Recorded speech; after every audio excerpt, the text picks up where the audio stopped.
بسم الله الرحمن الرحيم. waxaan rabaa inaan idinla wadaago muuqaalkan yarka ah. Sida u jeedaanba muuqaalkan saddex qof ah meeshan madbaqan ku wada jirta ama jikada. Waa laba gabdhood oo wadamadan bariga dhexe ah iyo nin Sacuudiyaan ah. Labada gabdhood siday kulli u muuqdaan waa khadaamin ama waa shaqaalayaal. Muuqaalkan si khayaano ah ayaa loo duubay, waxaana duubay ninka aad u jeedaan marwadiisa ama naagta uu qabo ayaa ka duubtay oo si khayaano u duubtay oo kaamirada meelahan ugu xiratay si ay u ogaato waxa uu ku sameeyo ninkeeda gabdhahan u shaqeeya. Sida u jeedaanba hawshii waxaa lagu jiraa casho diyaarinta.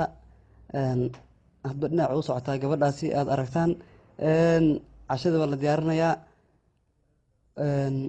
Marka bal arka bal wuxuu ninkan ku sameeyaa labada gabdhood ee khadaamiinta ah mid ka mid ahay, ayadoo dhanka kale naagtiisana ay kaamirad meelahan ugu xiratay si ay u ogaato ama ay u hubsato u xaqiijiso ficilka uu kula kaco gabdhahan. waad arki doontaan wax yar ka bacdi gabadhaas oo ujeedaan cuntadii bay qaaday. Meeshan waxaa iskugu soo haray labadan oo ah ninkan iyo gabadhan, waad aragtaan. bal u fiirsada bal wuxuu ku sameeyay gabadha xagga u socotay uu soo celiyey, uu soo durjiyey, waad aragtaan. gabadhii kale cashay qaaday, labadoo meesha iskugu soo haray.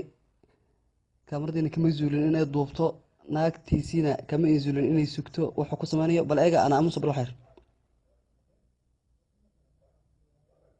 kulley wuxuu sameeyey waad aragtaan. cashada qaad buu leeyahay, way diiday wallahi waad qaadaysaa yiri, wallahi billahi waad wadaysaa, soo bax buu yiri. meeshuu isku yar celiyey, gabadh kale u imaan doonto bal eega.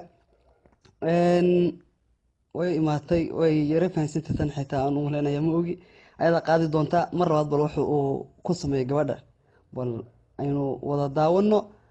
way dhaqaajisay taas inay la fahansantay sheekada moodaaba taa kale, waad aragtaan. mar kale ana aamusa wuxuu ku sameynaya aan aragno.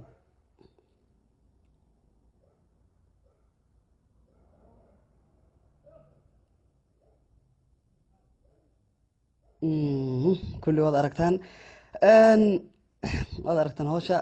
talo maxaad is leedahay ninkan xaaskiisa waa sameyn doontaa maadaama kaamarada qofka duubaya ama kaamarada sida khayaano meesha ugu xidhata ayada ay tahay si ay u ogaato sirtan. talow maxaa kala qabsan doona sheekadan? kulli waad aragtaan gabdho badan oo Soomaaliya Sacuudiga joogana kulli waa iska caddahay in sidaas oo kale dhammaystiri maayo hadalka. waa mahadsantihiin.